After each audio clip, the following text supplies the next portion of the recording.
Welcome back to the Life with Nick podcast, a podcast where we have real conversations with everyday people. Here, we give ordinary people uncommon attention because behind everyone is a story, a struggle, a lesson, or just some cool shit that is so fun and an honor to share with you, the listeners and the fans of the Life with Nick podcast. And thank you all for living a little life with me. Now, today's guest name is Jarrod Hogan.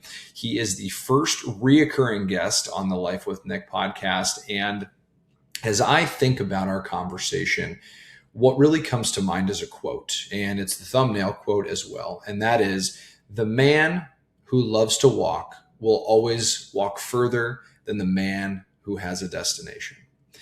And on that sentiment, we talk about Jarrod's music career. Now you're wondering what a music career and a quote have in common like that, and I will explain.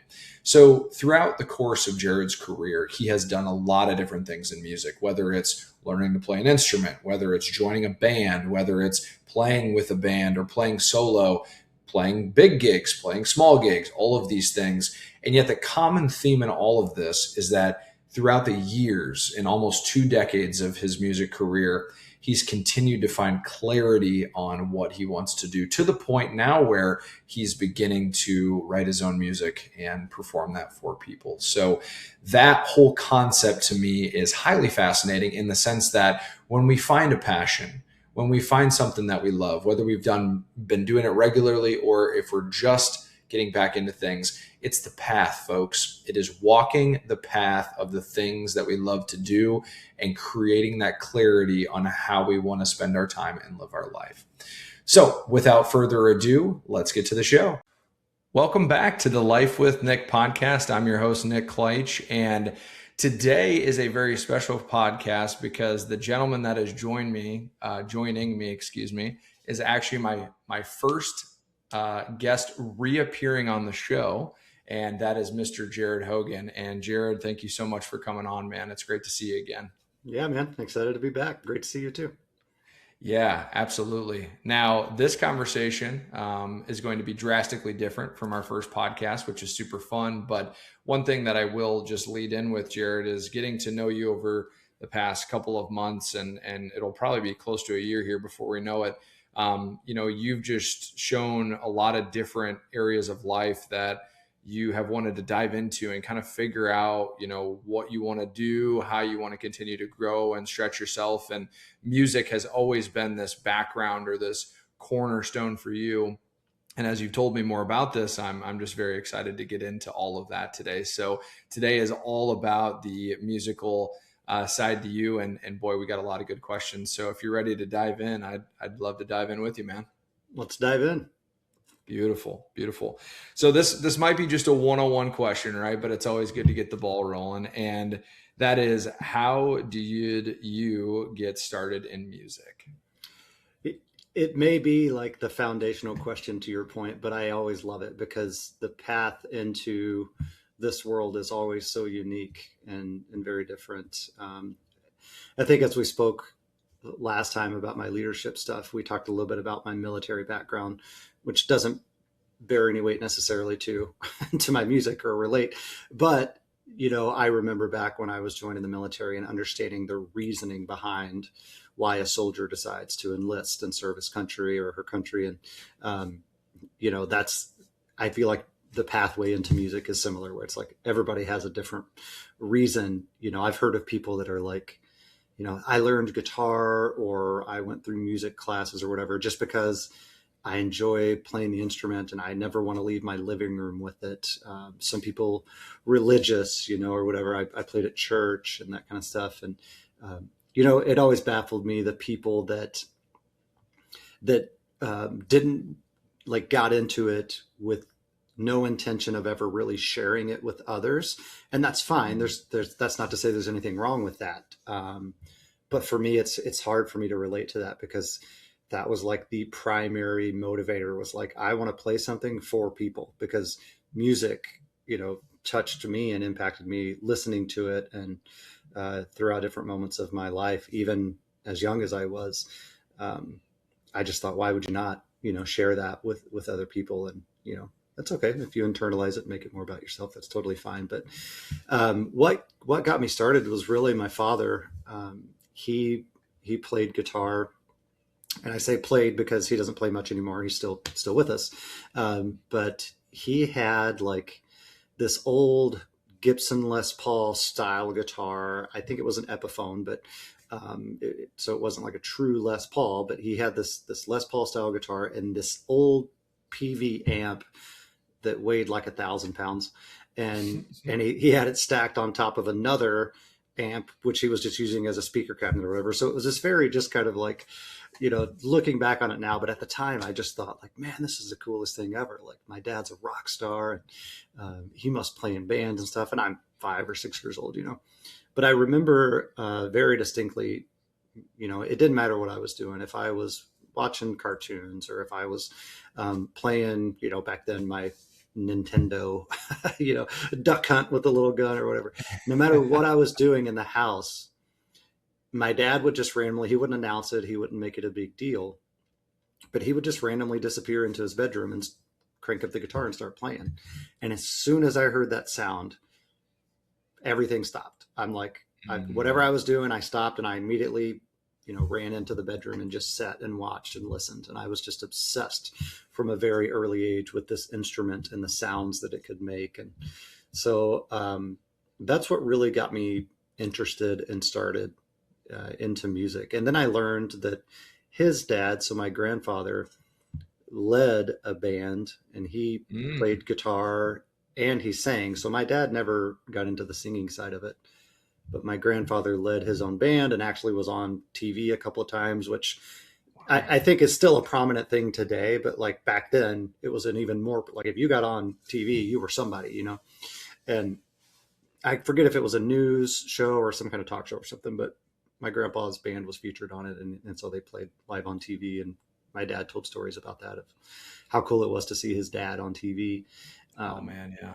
Yeah. And so I got to sit a couple of times and pick my guitar with my grandfather. And that was really cool. And anyway, that got me started. And then, as I got old enough to go out and start singing karaoke and doing stuff like that, I started receiving the confidence boost of people being like, man, you sounded really good on that song. And that sounded really, really good. And you should sing more. And like, don't you play guitar? And like, so that whole world started coming together. And then I was just like, maybe I want to go out and start performing. So anyway, long-winded answer, but it's no, that's why we're here. That's why we're here. I wanted to give you this format to talk on this. And I should also state for our guests that the reason we elected to do the podcast was obviously just to talk about really cool things in music and kind of understand your background. But too many things in today's world is short form content, and sometimes people need to hear the whole picture in an hour and a half. And I think that is what we're really after here today.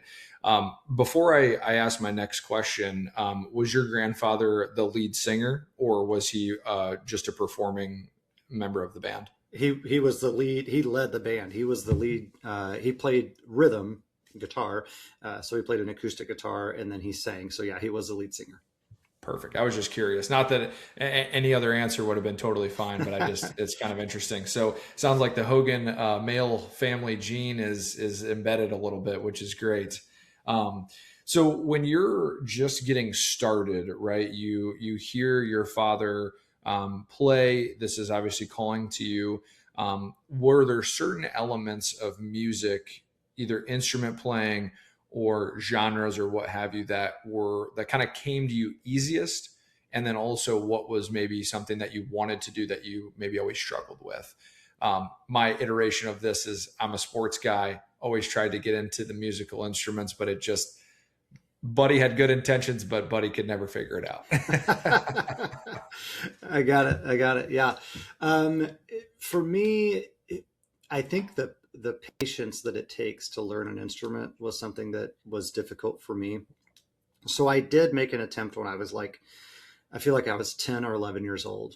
I got this, crappy little, probably Walmart brand acoustic guitar and tried to, put the stickers underneath the strings on the fretboard to kind of guide me. And I didn't have the patience as a 10-year-old kid to like really sit down and learn it. And so I put it down and I didn't mess with it for a little bit. And then it was when I was probably 15 or 16 years old. I kind of got the bug for it again. I'm like, I really want to learn this, you know? And my dad bought me a book called Guitar for Dummies, which is probably the greatest title for any learning series. They nailed it with that. But I loved the book because it was very easy for me to follow along in the book, and they injected a lot of humor. I mean, as you can tell by the title, but it was legit. Like it legit taught music theory and chords and how to apply all this to a guitar. And I pretty much self-taught myself through that. Now, over the years, I've taken maybe a total of 5 or 6 guitar lessons because, you know, not only did I struggle with the patience part, but like what happened for me was once I figured out how to strum some chords and put some chords together and which chords sounded right together, I immediately wanted to start learning songs.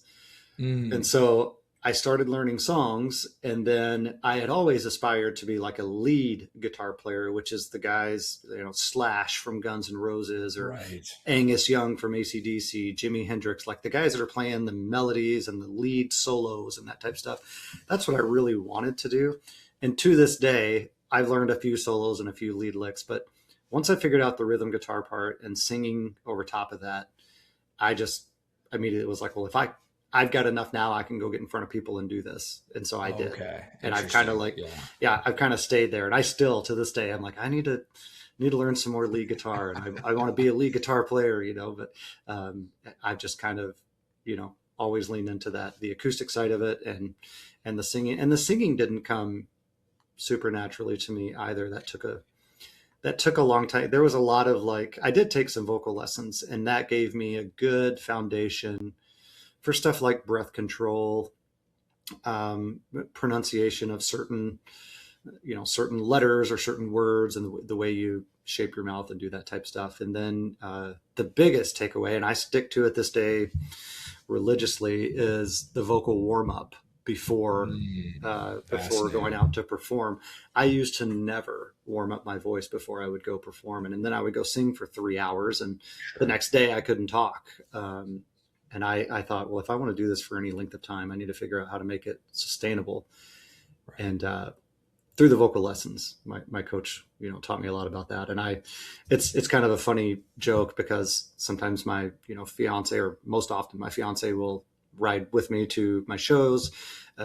Sometimes my mother, if she's visiting, she'll ride along or whatever. And they all have to endure 20 minutes of me making the weirdest sounds, you know, going through my vocal warm ups. I'm like, sorry, this is the price of riding with me to the gig. That's right. Well, and I think the maturity kicks in there to know that you can't just wing it every time. Yeah. You know, I'm sure that's a young woman or a young man's advantage, if you will. Same with sports. Like, you know, guys could just jump in, girls could jump in without stretching, and eventually that will catch up to you. Yeah.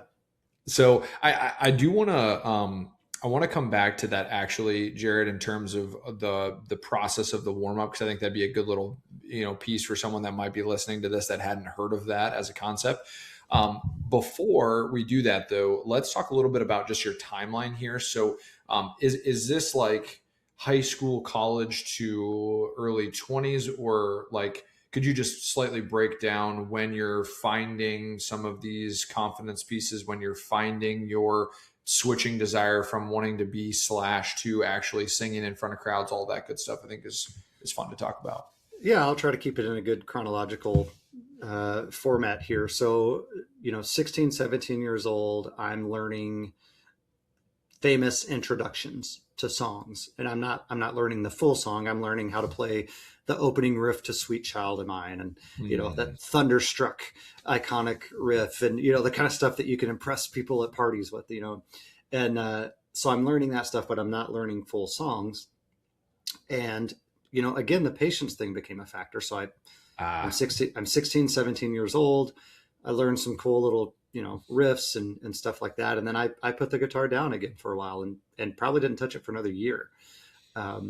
Then a big turning point was kind of in my early 20s when I started going out to different clubs in Northeast Arkansas, which nod to your hat. I like your hat. Yeah. Originally from Northeast Arkansas. So that's where I first kind of caught the bug for performing live. But I'm in my early 20s. I hadn't moved to Iowa yet at this point. And I started going out to, the bars and the clubs around that had live music. And I think a barrier that I had to overcome psychologically was, in order to get in front of people and perform, you had to be just like top of the cream of the crop. You had to be an absolute virtuoso at all of this stuff to ever get out. Why would an establishment bring you out and put you in front of people and, pay you unless you were just like good enough to be famous, And a perspective shift kind of happened when I started going out to the clubs, because I would see people that were, they were great. They're great musicians, but I'm like, that dude works at the car dealership across town. Like, I know who that is. I didn't know they played music. And so then, building up a little bit of a network within the local musician scene, which I wasn't very big, in my hometown, that kind of like flipped a switch in me of like, okay, now it's time to get serious about this and actually learn some full songs, learn how to sing on top of it, and go out and start performing. Because like, if that guy can do it, I can do it. So that was a bit of a confidence boost, that perspective shift. Sure. Then I was still, it was a few years later that I moved to Iowa. And at this point, I hadn't performed in front of people. I think the band that I followed a lot, they played on Thursday nights, and this is still in Northeast Arkansas. They let me get up and play like a song or two. And the very first song that I learned from start to finish and learned how to do the guitar playing and singing over top of it is a 90s classic, Let Her Cry by Hootie and the Blowfish. I had loved that song for a long time, and I looked it up and figured it out, and I was like, it's basically 3 chords the whole way through. I'm like, it's not a hard song, which most of them are not. Most pop songs are not. So I learned that, started getting in front of a crowd, moved to Iowa back in 2007. And I started I got in with more the karaoke scene at that time. And I had a buddy that hosted karaoke shows. And so I started coming in like co-hosting karaoke shows.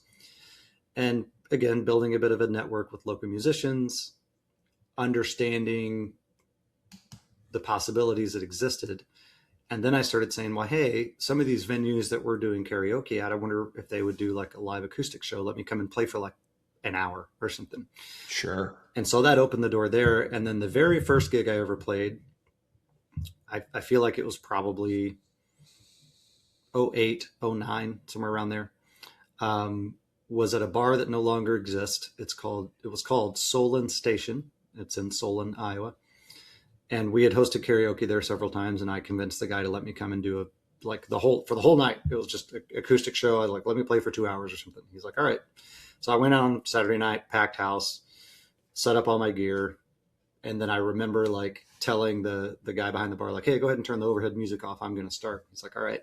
And I swear it was like the old record skip, where like, it's just like everything stops. You could have heard a pin drop, and like the entire bar just turns and looks at me. And I'm like, oh man, like I have no backing music, like with karaoke. It's like, I don't have words on a screen. Like it's just all me and my guitar now. And I remember getting through the first couple songs and being very nervous, and my hands are shaking as I'm trying to hold the chords and strum. I got through like 2 songs, I think. And it just, after I got through those 2 songs and felt like, oh, those went okay. And, people are clapping and they're singing along, and I'm like, I think I got this, and then from then on, there have been, depending on the venue and on the show, I still get that like anxious feeling of like, I hope this goes well, and I really want to put on a good show and that kind of stuff, but there's no nerves. There's no like, what if I mess up, or what if I screw this up? It just, from that point on, it was like a confidence boost of like, I can do this. I've got this. And so right. I did the solo acoustic thing for several years, and then eventually joined a band. Sorry, let me just jump in real quick, Jarrod. So what is the actual time frame of that occurring? Was this post high school, post college? Sorry. Yep. It was after I'd moved to Iowa, and it was like 2009, 2000. I feel like it was like 2009 when I played that first show. Perfect. And then for the next several years, I had the military deployment in the middle of that. But then when I came back, I started playing a lot more shows. Okay, And then perfect. then I joined a band probably around, I want to say 2012 was probably when I joined my first band. And it was back when Craigslist was a thing, and I put out a thing on Craigslist of like, hey, looking to join a band. And, I could go down the whole rabbit hole of how all that went, but I ended up joining this cover band and did that for a little bit, and then went back to doing solo stuff. And then after that, I put together with a buddy of mine an all original band where we wrote all of our own stuff. He had written tons more songs and and all that, and I had written maybe two or three. And so we put together an all original band, played in that for 3 years or so. Then that came to an end. We resurrected it and made it like a cover band with some originals sprinkled in. And then that came to an end. And then for the last handful of years, 3-4 years, I've just leaned back into the solo acoustic stuff. Excellent. I enjoy. Yeah. Well, and I think that, you go back to that very first show. And if I may just provide a compliment to you based on the DNA structure of your family heritage a little bit, I think that might've clicked in a little bit, like nature versus nurture. You're in that environment that just felt right. But at the same time, you still have to complete the action. So that's awesome that your first show was not a travesty. And I also say this jokingly too, because me and my buddy jokingly tried to say that we were going to be good at stand-up comedy, and we tried to do that a couple times, and both of those were absolute just disasters, which is just hilarious to me to look back on. But I'm really gathering that as you put yourself out there more, and as you networked, as you were able to get into bands, like it's just this collective experience and exposure of playing multiple shows and just being really confident in front of a group of people, regardless of size. And eventually I'm sure that, you start to find what you really enjoy versus what you want to kind of stay away from. Now let's talk just a little bit about gigs, because for someone that does not live in your world, they may assume that you just call somebody up and play, which also might be the case. But talk a little bit about gigs back then versus maybe gigs today. And then the secondary question to that is, what is maybe a strategy that you deploy as a individual performer to maybe find certain ones or build relationships to have reoccurring shows perform? You obviously understand where I'm going with this, but just wanted to set the stage with that now that we've understood kind of the context of your uprising and getting in and being able to play in front of people. Yeah, it's a great question. And, both the gigs themselves and getting the gigs looks very different today. For me specifically, based on my trajectory, but also I think just in general of how you can access venues now. So we'll go back to the very beginning. Like, my foot in the door was kind of the co-hosting of the karaoke. That exposed me to a lot of venues that did both, right? They'd be like, hey, we got karaoke on Friday nights, Saturday night, we do live music. So I started understanding that approach. And then also understanding like, well, hey, from a venue's perspective, is there a slower night? Maybe Wednesday nights are slow for you, or Tuesday nights are slow for you. What if I came in and played acoustic for a couple of hours, and maybe that would bring in a draw to help you get more people in the door. Gotcha. So understanding that strategy. But in the beginning, again, there was the karaoke piece of it, but then there was also, I don't see them as often, but back then there was a lot of open mic things where someone, generally, a local musician or someone that just had a lot of experience in the scene, would go to a venue and say, hey, we're going to host an open mic. I can recruit local up and coming talent or anybody that's just wanting to try a new song or whatever. You show up, they have normally the PA system and everything set up, and you just bring your instrument, plug in, and you play as long as you want. I mean, there was no real format, and sometimes there'd be 2 people show up. Sometimes there'd be 20 people that showed up. And, whoever was hosting it's kind of similar to like when you're hosting karaoke. It's like, all right, here's my song list and here's my singer list. And up next we got so-and-so. Yeah. And then, if you had, it's like, hey, all right, you're up next and you have time to play 3 songs and then we're going to move to the next person. and it gets you a little bit of exposure, and it, obviously they're not paid, you're not making any money, but it gives you kind of that opportunity to get in front of a crowd, low Yeah. risk. If you go up and bomb it, so what? Try out new songs, new material, whatever.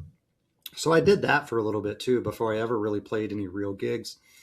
And that was great. It was, again, good for the confidence, good for just the repetitions of like, hey, I can do this. I can get up in front of a crowd. I've done it multiple times. I know what to expect. I kind of know, to an extent, it depends on the venue and the crowd. You might get a different experience, but in terms of just, the little things, I mean, what's my guitar volume need to be set at? How far away do I need to be from the microphone? And, am I sitting on a stool? Am I standing up? Like, what's more comfortable? Just all those little things that come together that today I don't think twice about, but like back then, those were a big deal. So I did that. And then I started just going to, venues in the area and asking the waitress or the bartender, hey, is your manager here, or who books live music here? Who books entertainment? Who's in charge of that? Oh, you need to talk to so and so. Oh, cool. Are they here today? No, they're normally in on Monday or Tuesday. Or like figuring out how to get in contact with that person. And I then, see. back then I felt like you had to have like a demo, and you had to have what they would call like a press kit, and like all these professional photos and all this stuff. And so I was like, man, I got a long ways to go. But I found out I didn't have to have all that stuff that I thought I needed, and Mm, people would tell me I would need. What it came down to was being willing to play some gigs for little to nothing. I mean, there were times where I played for just tips. I'm like, hey, you don't got to pay me. I'll come in, I'll play for a few hours. If the crowd tips me, cool, and I make it a little bit, but if not, whatever. Or like a very minimum, like give me $50, like, and I'll come in yeah. and play, and whatever. So there were a lot of those gigs, and that lasted for a good year or two, where those were the gigs that I would play. And let And me then, just to chime in yeah, just a touch here. So I think that what's Hey, y'all, just wanted to hop in the podcast real quick and give a shout out to my first sponsor on the Life with Nick podcast, and that is Set and Go Rentals. If you are in the local Cedar Rapids, Marion, or surrounding areas, Set and Go Rental is for you for any type of graduation party, for a large gathering, a wedding, what have you. They're a great small business, a great family, and I know them very well and very dearly. And that is the local service that you would want to have at your disposal if you are going to host a gathering or any type where you're needing tables and chairs. Not all of these businesses are created equal. Sometimes, you hear from them, you don't, but at Setgo Rentals, you are going to be taken care of. So if you are wanting to book a event with them, go ahead and go to Set and Go Rentals on their Facebook page or setandgorentals.com. For Life with Nick listeners, you are going to get a particular discount, and I will discuss that if you do reach out to the owners of Set and Go Rental. But other than that, let's get back to the show. Thanks. Unique about what you're sharing, Jarrod, is for any young or continuing artist, there is this period where you may have to simply grind it out. mm-hmm. Whether it's for your passion or whether it's for a career choice. It sounds like, I mean, obviously, during that time, things were maybe different without social media, et cetera, et cetera. But the principle remains the same, that it's the reps, it's the confidence, it's the experience that allows you to make a name for yourself. And if you never go out and grind, it's one thing to be able to quote unquote post on social media, which I think is fair. But if you're not actually going and doing the thing, eventually you're going to get found out. That even if you book something through social media, then you have to show up and actually be able to perform. So I just Yeah. share this as a point of maybe focus or a point of encouragement to say that if you haven't got to the result that you want, or you're just starting out, like, you are literally proof, Jarrod, that you got to grind it out for a good amount of time. Yeah, and it may be different for other people, That's what it was like for me. There may be people that have connections already where it's like, well, I can go and, my uncle is in a band and I get to go play while they're on break, or I get to go open up for them or something. Like there are quicker paths for people that have those kind of opportunities. But it comes down to the next point I was going to make was that, like, once I started building up my network, I started connecting with other musicians in the area. And it's very cool. It's similar to, I know on our last podcast, we talked about the leadership coaching thing. And what I loved about that network as I've started to build that is it's not a competitive landscape from the sense of like, hey, maybe Nick, you have your coaching practice and I've got mine, and we're, competing against each other, and, we're trying to all get the opportunities and ahead of ourselves or whatever. And, it's not that way. It's, hey, we should do something together, or, hey, I don't like doing this part of it as much. If you want to take that, I'll take this. It's very collaborative. And that's the same way with every local musician, band or solo or whatever that I've talked to. It's, hey, what venues are you playing, and what are you having success with, and what's landing and what's not, and that kind of stuff. And everybody's just so open and willing to share. And like, hey, yeah, I can put you in contact with so-and-so over at this venue. It's a great venue. They're easy to work with and all that. Cause there's plenty of opportunities, and they just want, venues want people that are easy to work with, and that are going to come in and put on a good show, and that they can rely on, and that kind of stuff. So anyway, there's probably all that to say, there's probably shorter paths than what I took, but I think it's the same thing. Maybe it's just a shorter path to that network or whatever. But for me, I moved here and didn't know anybody. So I had to kind of, put in the work and build that network from the ground up. And then to your point about social media, as that became more of a thing, and as I started getting, I didn't do a ton of like professional photography or videography or stuff, but as I started getting some kind of media built up, I was able to lean on both. So I could go, hey, here's a quick 3-minute video of me performing at this venue that maybe somebody shot on their iPhone or something, but like, at least you see me doing this thing and you hear it. So it's not just a picture, but here's this. And I performed last weekend at this venue, talked to this person if you need a reference or anything, but I'd love to come to your place and play, a 3-hour show or whatever.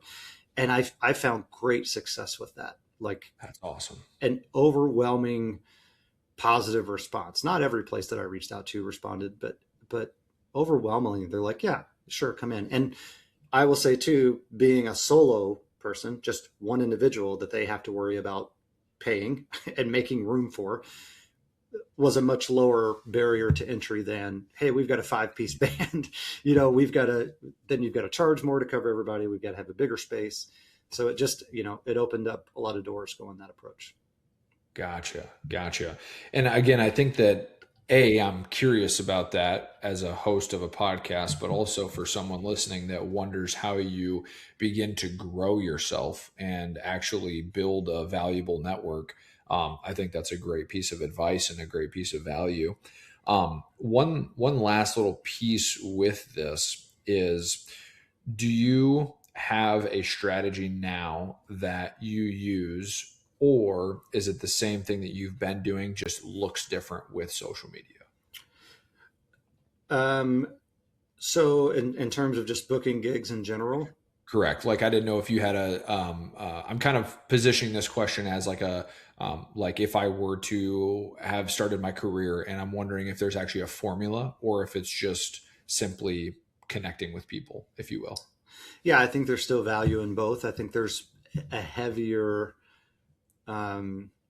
payoff with good social media these days. And that's something I'm still actively building and getting better at. For the longest time, I would have people be like, when are you playing? Like, I never know. I never know when you're playing and when you're performing. And like, and you have people that have seen me at different places, and they'll show up at a place I'm playing at, and they're like, I didn't know you were playing tonight. Like, where can I find your schedule? And I was awful about that. And I'm still not great about it, but I'm like, people getting better.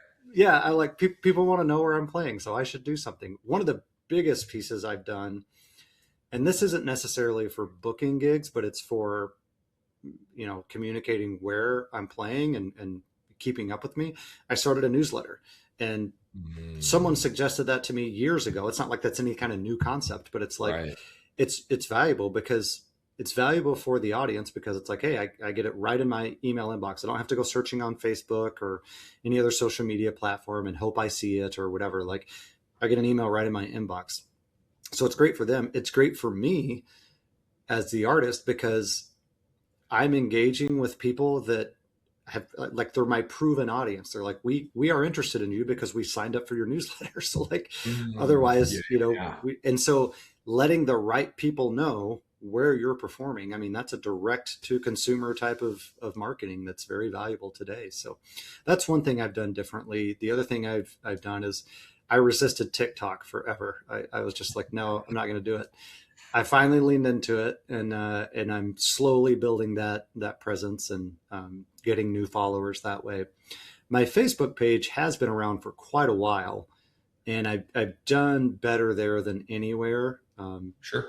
Could still use some refinement, but the biggest thing I used to do was just create an event on Facebook and then invite people to it. But then Mm. I got lazy, and I'm like, I'm not a marketing I just want to show up and play. Like, Right, right. I don't want the marketing side of it. So I would get lazy, and people would be like, I didn't see a Facebook event. And I'm like, yeah, I didn't create one. Sorry.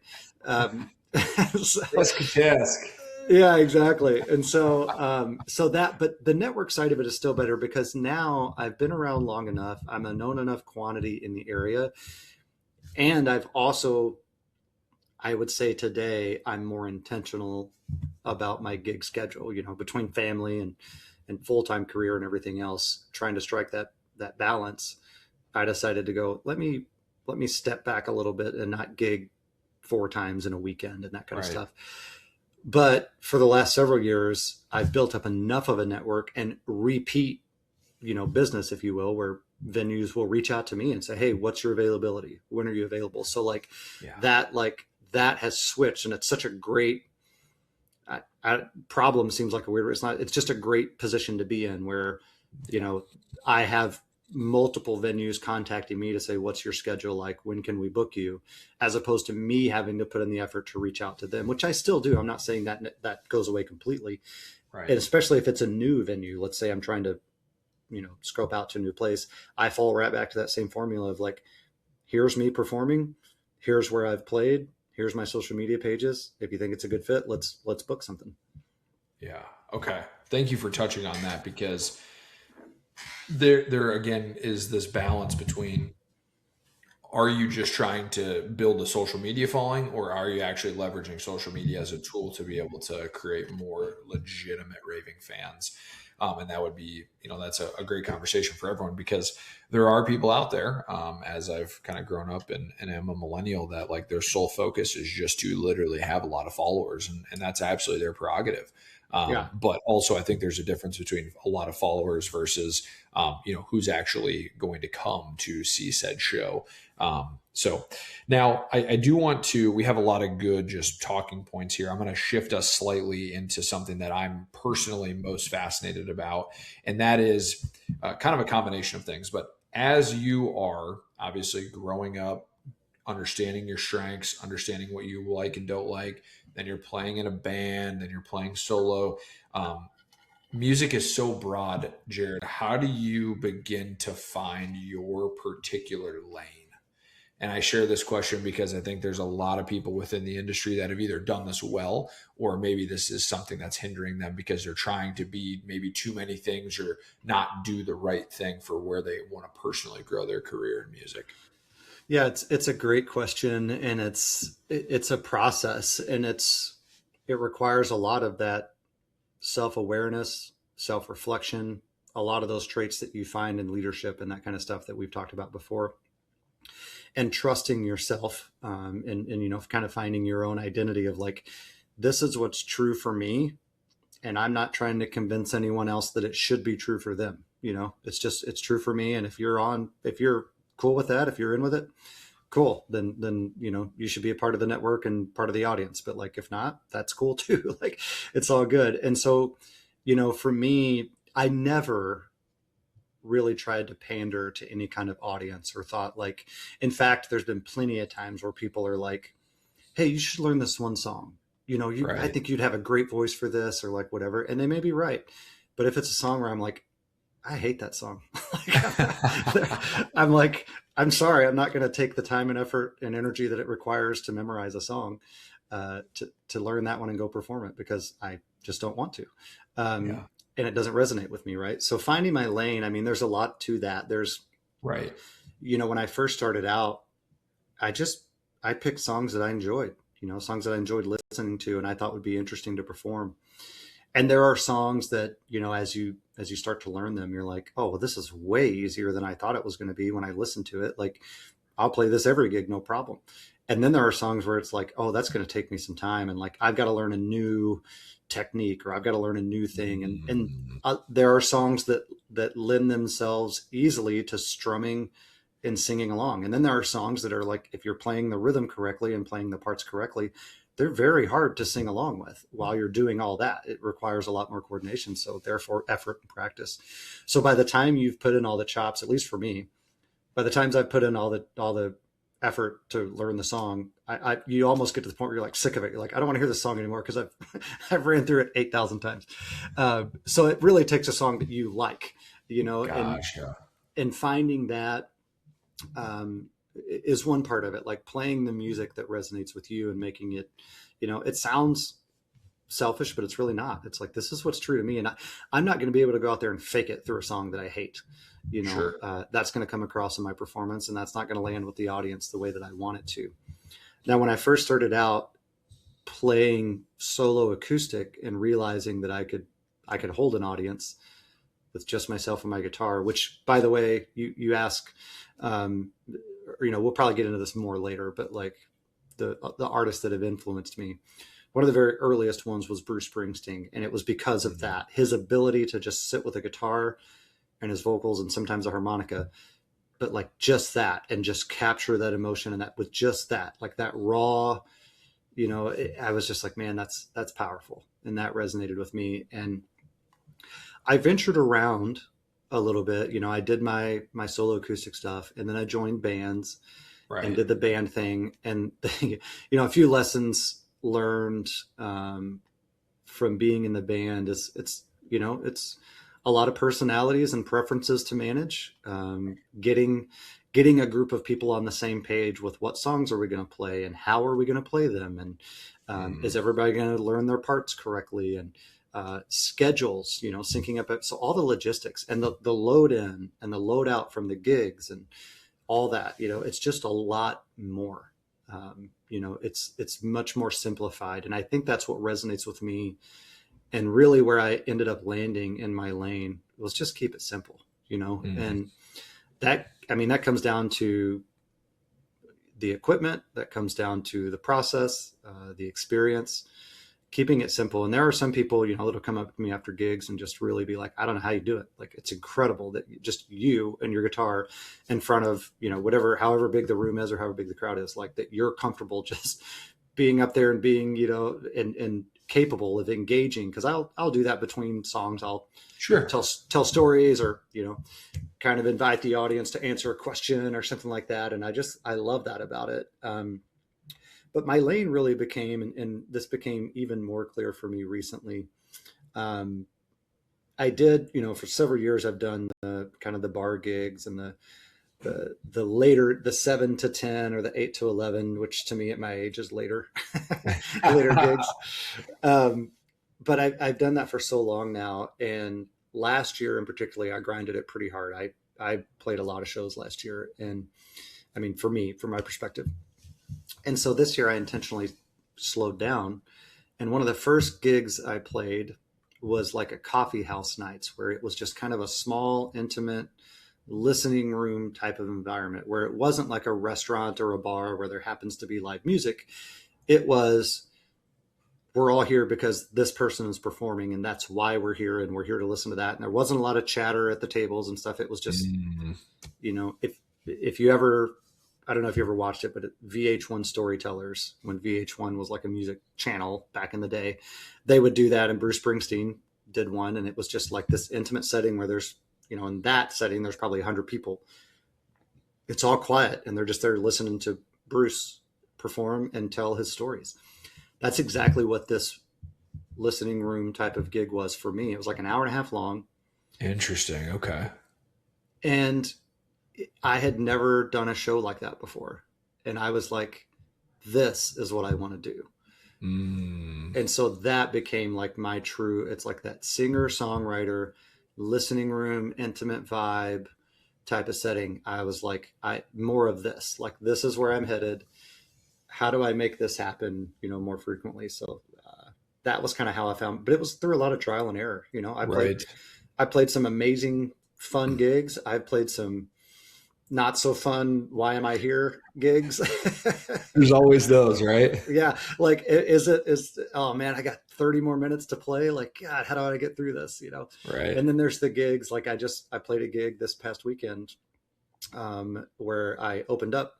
I was an opener for a national headliner, and I played a 45-minute set. And when I walked off stage, I felt like I just got through playing two songs. I was like, man, that flew by. But Yeah. it was a fun gig.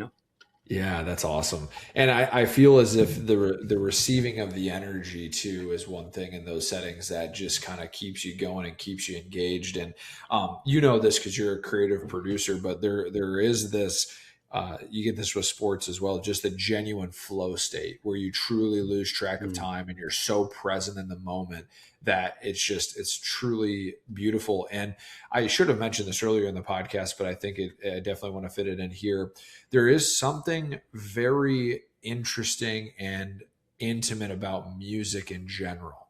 It's like food, sex, and music are like the three things that no matter what in life is going on, we have these things as like people, and Yes. it just it's there's a beautiful thing to music though, and frequency, and that might be a whole nother conversation, but I just feel like everyone kind of forgets what's going on, and there's just this sinking of energy, and it's truly like spiritual. I think like when you can find that moment, and I'm sure you know that obviously way better than I do.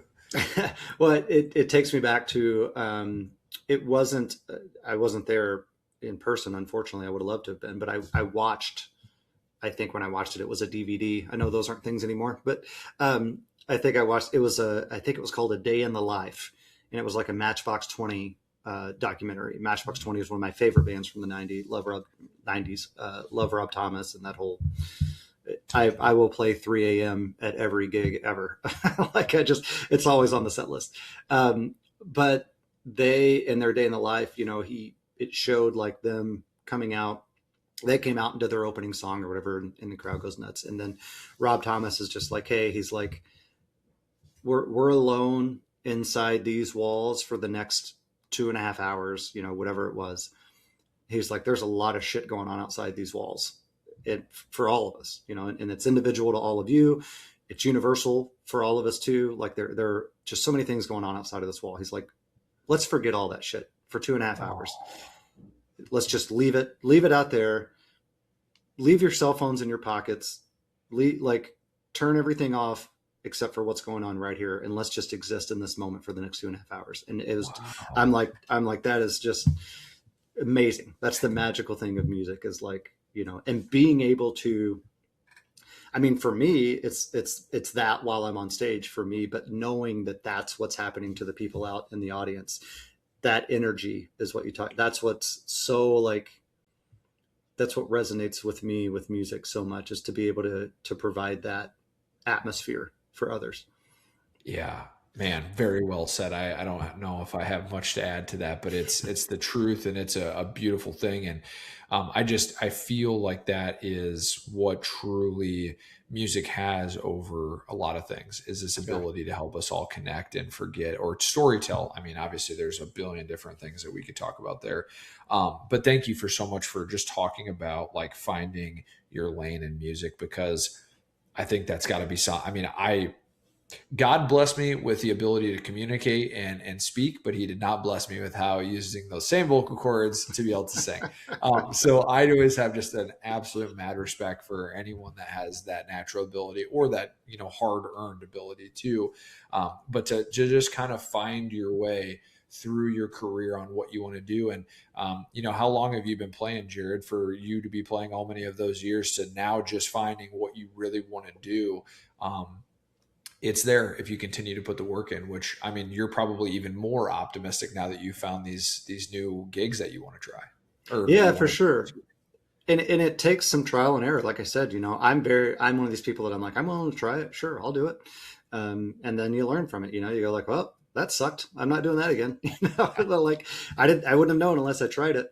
And then sometimes it takes a moment. Like I will always remember that show, that coffee house nights. I will always remember that. And there wasn't anything spectacular from a standpoint of like, there were thousands of people there, or like, there was this major production or whatever. It was just the moment and capturing that moment and being in that flow state, and just like that, it's like, this is where it's at. So sometimes it takes that, where like you've got to put yourself out there and try things, because you don't know what you don't know. And then when it hits, you realize, you're like, oh, now I know. It's kind of like finding true love. People are like, how do you know? It's like, you just know. And it's You like just know that. intuitively. Yeah. That happened for me that night of like, I've chased a couple of different things, and I don't chased isn't the right word. I've experimented and tried a few different things and Pursued, exposed maybe. Yeah. myself. Yeah, pursued some things, and then it's like, when that clicked, it's like, this is what I want to do. And I think that is, from a spiritual perspective, I think that's a reward that one receives for going and putting in all the work.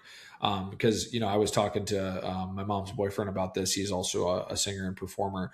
And for him, we just have talked about different manners in which one uses their ability. So let's say he was a singer songwriter for a while, but then, he actually ends up trying out being an actor, for example. And that actually is more of the thing for him than his actual music performance now.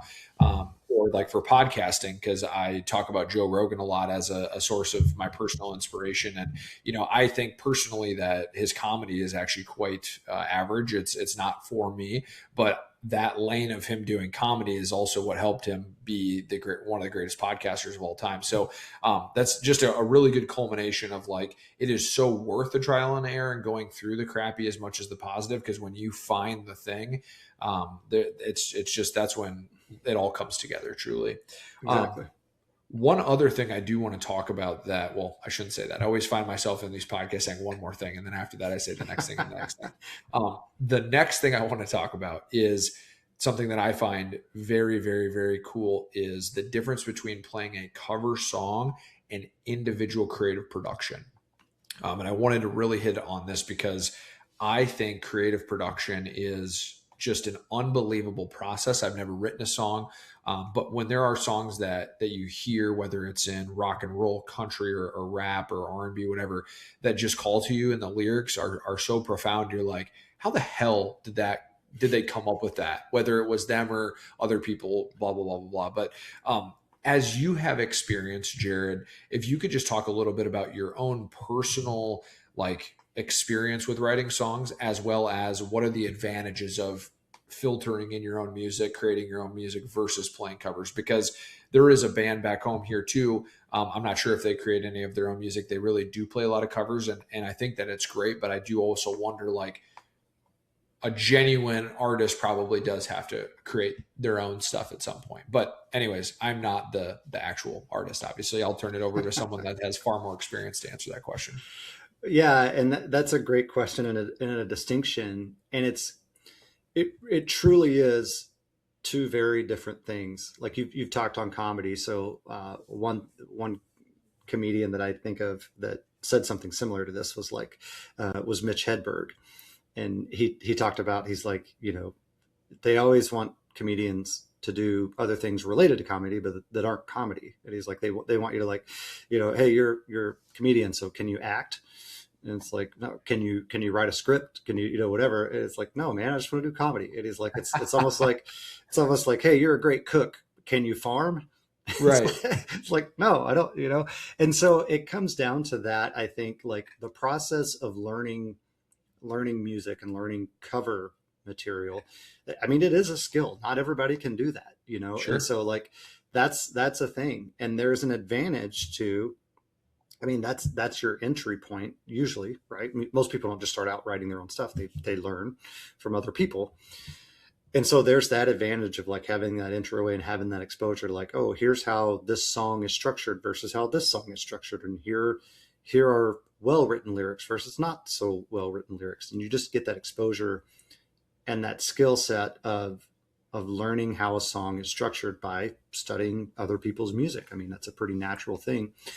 The other advantage is if you want to open up more opportunities for yourself, if you're going down the lane that I did, of I want to get in front of other people, it's a lot easier to do that with cover music that is proven that people want to hear and listen to, than saying, hey, I've got my own original music and I want to come play. Now, there are venues that promote and specifically look for come play. You know, we only want your original music. We don't want you to play any covers. Sure. But those are a lot fewer. You know, Yeah. most of your venues want like, hey, are you going to come in and play songs that people know? Because that's what, you know, people going out, they want to hear familiar songs a lot. There are people that are like interested in hearing original music. There are pockets for that too. But for me, with my experience in songwriting, that's another one of those things of like pursuing multiple different things. Because when I first started out, I had no ambitions of writing my own music. I just thought I want to get in front of people and play music, you know, and I never Right. fancied myself as like, I'll be able to write my own songs someday. And again, it was a payoff of the first cover band I joined. You know, there was a member of that band that was all about original music. And he's like, hey, I write my own stuff. I'll play covers because that's what we need to do to get gigs. But I want to sprinkle in some of my original content, and just get that out in front of people. And so then, you know, understanding that. And then after that cover band ended, he and I talked about putting together an all original band. And I'm like, dude, I've never written a song. And he's like, well, you should Right. try, you know, you should try. And so it pushed me outside of my comfort zone a little bit. I'm like, all right, I'll try. That's a fair point. Actually, you should just try it. Yeah. Yeah. And so I did. And it's always like, it's always scary. You know, it's like anything. It's like a painting or, you know, a poem or anything that you create and you share with other people. There's always this vulnerability of like, is it going to land or not? Now you've got people like, you know, your mom and your girlfriend or whoever going to tell you like, oh, it's great. Like no matter what. But it's like, you know, we talked about, you know, a little bit before of like the market is going to tell you whether it's great or not. You know, it's not, you know, are people going to listen to this or not? Is it going to resonate or not? You know, if you go out to this venue and you play all your own originals and they never invite you back, it's like, well, that kind of, it takes a That's hit. So like you're always, you know, to put yourself out there, even playing covered music takes a bit of courage and confidence, but then to put your own music out there to go like, this is mine, I created this. That takes even, you know, takes it a step further. And up until that point that I was just referencing, I hadn't done that. So I sat down and wrote a few songs and, you know, they had good bones, I think, but I credit, you know, the guy in the band that had all the experience because he helped fill it out and give it the full structure. And then there's something that I'd never experienced that was so rewarding, was taking the idea that culminated in my own head, starting to build it out, getting a rough outline, starting to fill in the pieces, and then taking it to a full band and going, hey, here's what I got. What do you think, drummer? Like, what kind of drum fill should this have, and what kind of beat should this have? And like, hey, bass player, what kind of bass line are you seeing on this, and that kind of stuff? Because I know how to play guitar, and that's it. Like, I don't know bass, I don't know drums, I don't. So I'm like, I was fortunate to collaborate with other musicians that had that skill set, and they were able to bring my lyrics and general song structure to life. Yeah. And that was the coolest thing, to like see this thing start to come to life. And it's like, man, it's this song, and this, you know, it started as an idea, and then the song that I wrote, and now it's got a full composition and everything. And we're going to go play this live in front of people now and see how it goes. And so we did that. I think I've, you know, he and I co-wrote a few songs together. He's by far written hundreds and hundreds of songs. I've written probably 10 total, and of those 10, maybe 5 or 6 that actually came to full fruition and became songs. And then, you know, we went out and performed those songs, and like we did this, we actually recorded an album, put it out there, and we did this big album release party show and played all of our own original songs. And like the coolest part was seeing people, and now this was, you know, close friends of the band generally, Of and course. Yeah. people that Family. yeah, family and people that had kind of been following us a little bit. We had a very small, audience comparatively, but it was just cool to be on stage singing my original material and our original material. I definitely didn't do all this alone, but seeing people sing along, and being like, you memorized lyrics that I wrote and you're singing them along with me right now. Like, just that was one of the coolest moments ever, and I'll never forget. I can still I can see it, as it was happening in my brain very clearly. So it's a very rewarding experience, and present present day, it's something I'm leaning back into, because I kind of fell back into the, like, just go play covers and do that and play that kind of stuff, and that's what got me a lot of shows. But now it's like I want to get back, because I'm a guy, like, I will go out and experiment with stuff, but I also, in order to do it very confidently, the more I understand about it, the more confident I am about it. So Sure. with songwriting in particular, I don't know what makes a good melody versus what doesn't. I don't know, how to put together a catchy song hook and that kind of stuff. So that's what I'm studying right now, and I'm trying to learn piano as well, because I've always wanted to learn piano. So I'm working on piano, diving more into songwriting, and I'm listening to songwriting podcast. And what makes it, this goes back to kind of finding your lane a little bit, but there was a great line. I forget the guy on the podcast that I was listening to was a songwriter, but he was accrediting a different songwriter for telling him this. He said, songwriting is just telling stories about your life and making it rhyme. He's like, Wow. he's like, Telling you have, story. Can you say that one more time, just really quick? yeah, telling stories about your life and making it rhyme. And making it rhyme. Wow. That's it. And he said, because you have to, it's kind of like what I was saying earlier about learning songs that I like and that I care Mm. about and that mean something to me. Those are songs I'm going to learn. I'm not going to learn a song just because somebody thinks I should. Like, I'm going to learn a song Yeah. because I like it, and it resonates with me. Well, songwriting has to be very similar. You can't write with an audience.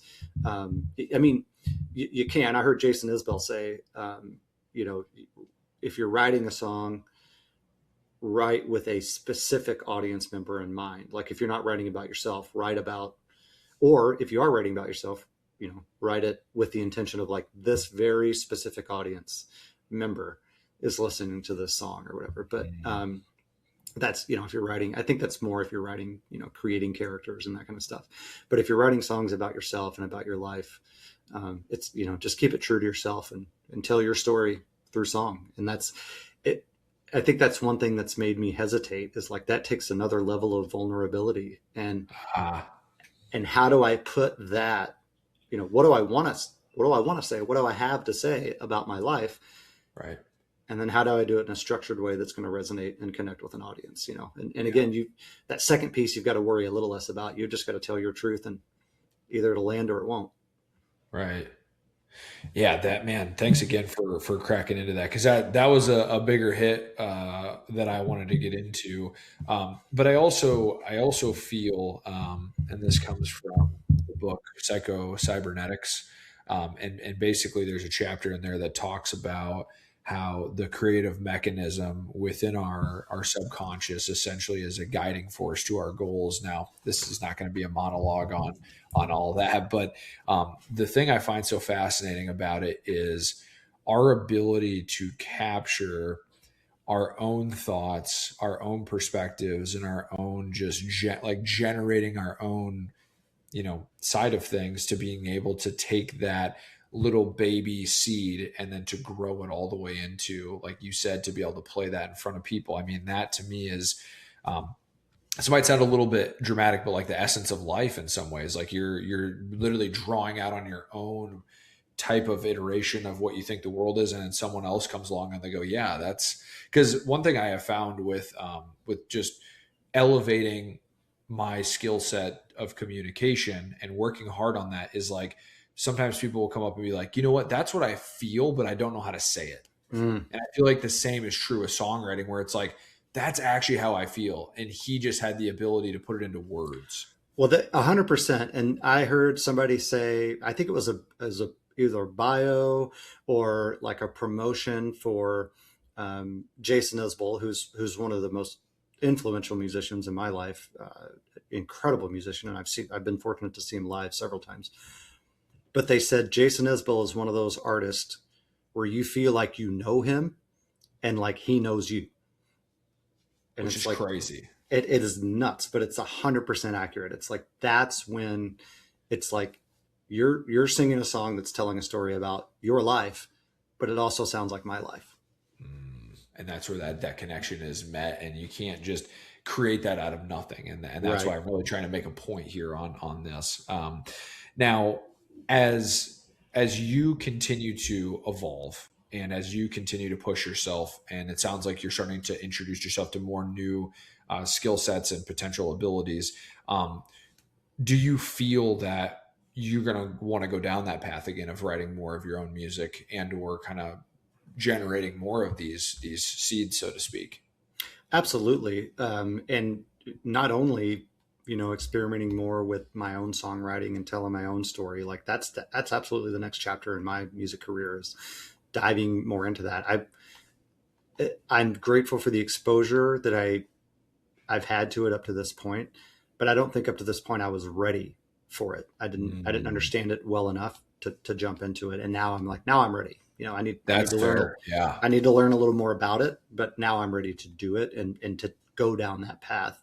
Um, so I'm ready for it. And the other way or the other shift is like how to share that, because we talked about the barrier of like, Sure. if you want to play, the regular venues, they're looking for mostly cover music. Now I will say I've never played a venue, especially now having been established pretty well, Right. that said like, don't play any of your own music. And I normally will, I'll sprinkle in those, handful of songs that I've written. I will sprinkle those into some of the, you know, the regular gigs.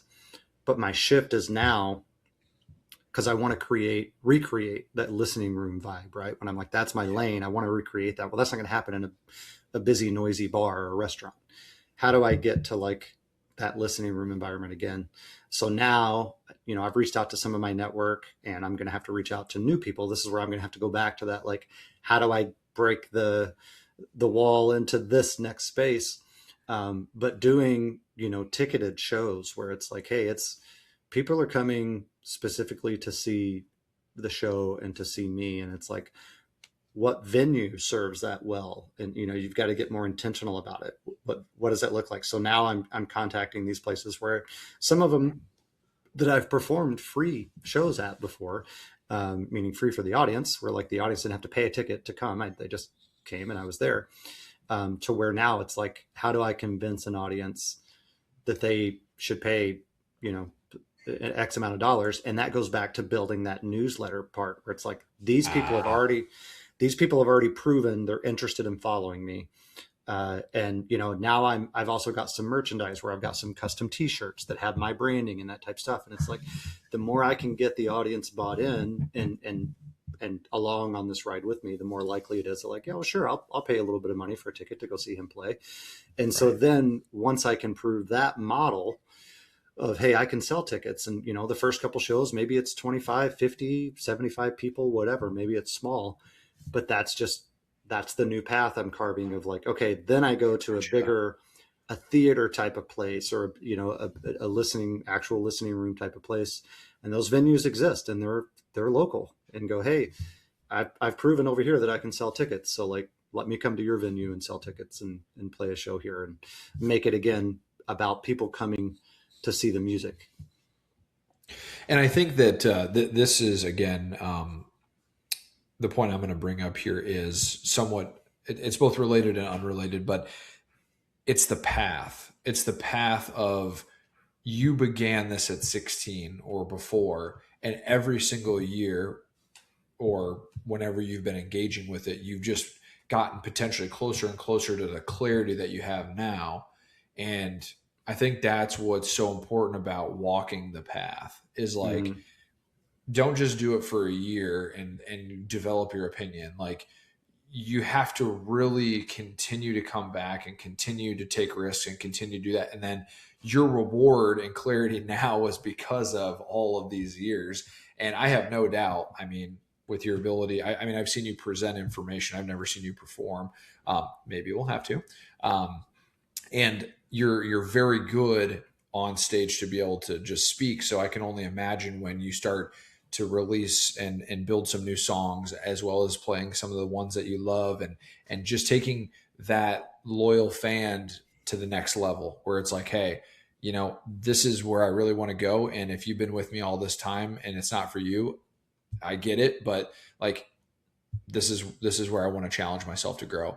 And I think that all the hard work that you've put in will show quite evidently that you can do that. But I also just admire that you're not just kicking your feet up at this point saying, I've done it. I'm good. I'm just going to coast off in the sunset or sunrise, right? Because that compression, that focus, that challenge is when we feel as humans most alive. And it's going to be very cool to see over the next couple of years how that effort really compounds and takes fruition. Yeah, so walking the path and sticking to something to see how it's going to pan out, and really reach that pinnacle where all the due diligence you've done and paying your dues gets you to that ultimate payoff. Reminds me a lot of some of the stuff I did when I started getting into entrepreneurship and starting my own business, which, as you know, is leadership coaching. And a lot of the stuff that I learned, I went through like a startup accelerator and learned about finding your target audience and finding your kind of your niche and what do you do that others don't, or what satisfies you the most. And a lot of entrepreneurs, a lot of businesses fail, as we know, and I've heard pretty commonly that they fail right before they actually get over that hill and kind of figure it all out, and then get to that kind of, you're never really coasting, I don't think, but get to that point of like, okay, this is what it was all about. And one important, I guess, ingredient in all of that is to ensure that you're extremely passionate and bought into what you're doing, and you're not doing it for the wrong reasons. There may be people that decide they want to start a venture because there's a demand for it and there's a market for it, which is obviously very important. But if that's doing something day in and day out that you don't genuinely enjoy and have the love and passion for it, then you're eventually going to burn out. I know that I've had corporate roles before where I got into it thinking, hey, this is going to be a great gig. And then a year in, I'm like, I don't really care about the work I'm doing. It's repetitive and there's no, gratification or reward. And with music, it's never been a question. There's definitely been times where I've gotten to where I need to hit the pause button or slow down just a little bit because I played too many gigs over a period of a few months or whatever. And I'm like, all right, I got to step back. But there's never been a moment where I'm like, I'm done with music forever. And as I've gone through the process from learning the instrument and singing and going out and performing publicly, and then being a little more intentional about the types of gigs I play and the venues I play, had I not gone through the process, which has been over a 10-year span now, Right. Had I not gone through all that process, I never would have arrived at where I'm at today. And I'm still not done, right? I'm still figuring that out and like understanding, okay, the listening room and the singer-songwriter vibe. And now I'm really excited about writing some music of my own and releasing it and that type of stuff. And, 5 years ago, that wasn't even on my radar. It was just like, somebody will pay me to come play in a room. That's awesome. And just taking that journey throughout. So, the first and foremost is figuring out what you're passionate about and what keeps calling you back, and then kind of, adapting to what you want that outcome to be. And I think that is it's a great reminder to people that there's two forces that need to merge together for this to happen. The first one is a passion for something. Now, you can develop a passion for something by doing something and having the discipline to be able to do it. But then there's also the discipline of following your passion as well. It's like you have to be able to give yourself a big enough data set, if you will, to know, like, do I actually love this? Because in my experience, love comes through the hardships and the testing and the grooming and the working and because I think that oftentimes it gets thrown around as a loose term. Like when you love something, or if you're obsessed with something, rather, might be a better word to kind of exacerbate the point, is like you don't just leave when times are not going well. You stay committed and you stay disciplined to the process. And I don't think you get the gift of the clarity and of the passion that you have received now if you do not go through that cycle of love, pain, love, pain, love, pain, and really challenging yourself to say, how committed am I really am to this? So any other thoughts there? I have just a couple more questions before we get rounded out on the podcast here, Jarrod. Yeah. So just to reaffirm, what you're saying is there were, you've got to put in the hardships, you've got the pain, the love, the pain, the love. There were definitely gigs where I had booked the gig 3 months in advance. The day of the gig came and I'm like, why the hell did I agree to do this? The last thing I want to do today is put on a guitar and go perform for 3 hours. Like I just didn't have the energy or didn't want to do it, or maybe there was something else I wanted to do that day instead. But I will say it's kind of like going to the gym. You get up and you go to the gym. I've never left the gym and regretted doing that workout. So right. true. And like, so the same is true with the gig, where I'm like, every time at the end of the gig, I'm like, oh, I'm glad I did it. Glad I got up and still did this. And I think that's where, there is, it's not so much of a music thing here that I'm trying to make the point on. It's a discipline thing. And I just want to also bring back something that you were saying a little bit earlier about that entrepreneurship path. So again, here is another different channel or version of you doing a similar thing that brought you clarity back to the thing. So who knows? In reverse, it could have been like, hey, I just found this leadership coaching business that I want to do, and I don't want to do any music anymore. And this is what led me to here. And then you take off. This is something that obviously you'll still, continue to do, but that also in reverse effect helped you double down on, hey, music is the thing, man. Like music is the thing. Let's continue to do this. And I just think that self-discovery is very cool. So we are right at about the final point here in the podcast, Jarrod. And before I ask the final question, just out of respect for you and all the great fans that are listening to this, where can people find you at? If you want to just take a little bit of time to explain where they can find you, I think that'd be great. Yeah. So one of the things I've explored with, and we talked about earlier that I haven't always been great about, is the marketing aspect, right? I've tried to create these different channels and find out where to reach my audience. And eventually where I've landed is just, I created a simple one-page landing page. It's jarrodhogan.com, and that's JARRODHOGAN.com. It's a single landing page. It's got links to all of my social media. You can subscribe to my newsletter there, all that stuff. So that's the place to go. It's a one single source of truth, jarrodhogan.com. Love it. Love it. And I said this jokingly to you before we started the podcast, is that simplicity is winning nowadays. And that's all you need. You don't need a multifaceted website to be successful. You just got to have a place where people can find you. Well, Jarrod, I just want to take a quick moment to say thank you so much for not only coming back on, being the first, duplicate guest here on the Life with Nick podcast, but also just to have a way and a platform to express yourself. And I feel like I've continued to get to know you as a friend and as a colleague, and this has been extremely enjoyable. So thank you for your time here. And then finally, one of the favorite questions I had is artists that have influenced you both as a listener and as a producer. So we have a good, strong, probably 5 to 7 minutes left. And I just want you to take up that time to talk on this and have some fun with it.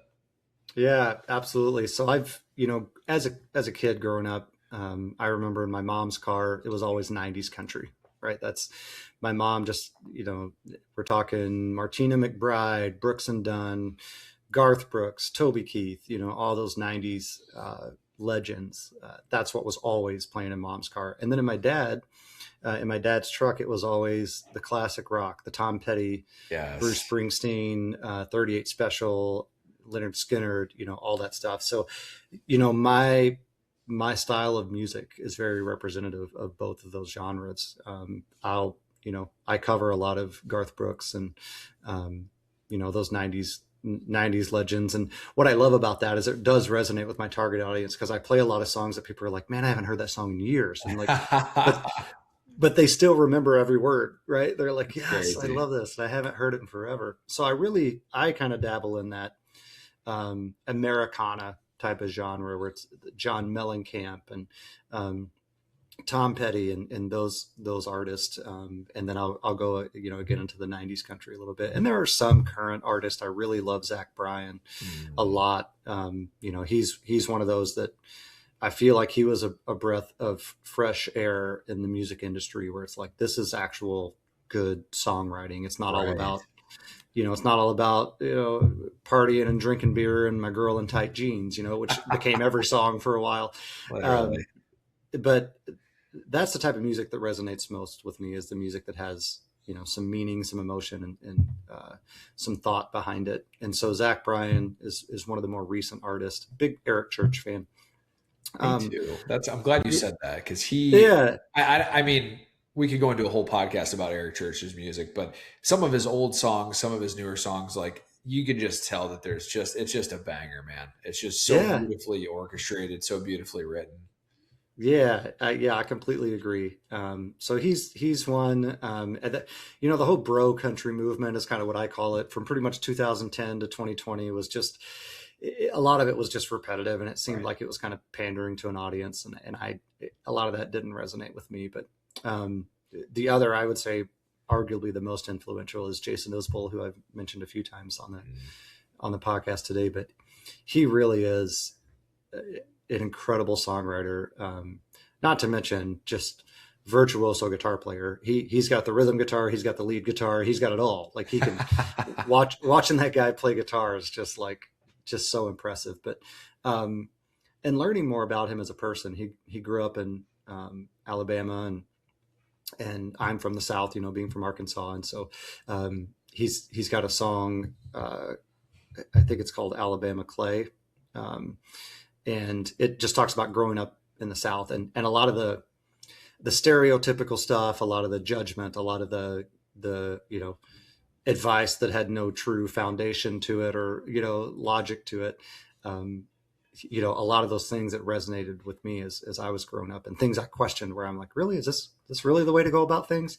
And that song, in a very melodic and beautiful way, addresses some of those things. So he's one that's had the most influence on me, probably. But before him, Bruce Springsteen, because Bruce Springsteen is obviously, he's got a catalog 20 miles long, but he's got those songs that were famous. He's got his big hits, and then he's got the B-sides, that are just like, man, like this song I've never heard before in my life, and it never got much airtime on the radio, but oh my gosh, what a gem, and he's got so many of those that it's like, God, that's a beautiful song. And again, just his raw, his whole Nebraska album is just him and an acoustic guitar, and that's the whole album, and it's like, it's 20 songs, and it's just that kind of, the ability to get a message across, to your point earlier, with simplicity, but still have that heavy impact.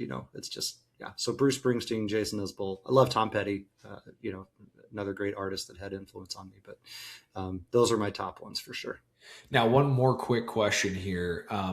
This just came to me, but as you are digesting those artists as someone that you like to hear from and emulate, was there ever a point where, as you're producing your own music, that you're like, I want to sound like that, or I have to make my own voice out of the theme, or I'm not sure what the right musical term is, but like that difference? Yeah, you definitely, it's kind of like a lot of things, like, you think about visual art or graphic design and type stuff, you get influence and inspiration from other things around you that you see. You're not necessarily copying and trying to mimic them one for one, but you're like, that's kind of the style. I like that style. And I would say Jason Isbell is a style that I would like to, intertwine. But again, to your point, you've got to find it in your own voice. It can't be just like, oh, well, this sounds just like Jason Isbell. Like, there was a band, Greta Van Fleet was a band that got a lot of traction a few years ago. And they sounded almost identical to Led Zeppelin. And it was a cool thing. Like, it was cool because, they were young kids and they were phenomenal musicians. But you almost got to the point of like, okay, this is just a Led Zeppelin knockoff, like, kind of thing. But they wrote their own songs and they sounded phenomenal. But it's like, I don't know that I want to be that close. but it is like, that's my style. And that's that, Jason Isbell is a guy that could sit with a guitar in a room and capture an audience just through incredible songwriting. Yeah. And So that's what that I try to emulate. formula, more or less, or that environment you're trying to create, more or less, that is the Yeah. emulation factor, which I Yeah. think is going to be different for everyone. One thing I will mention here, and then we'll get wrapped up, is I'm a huge fan of rap.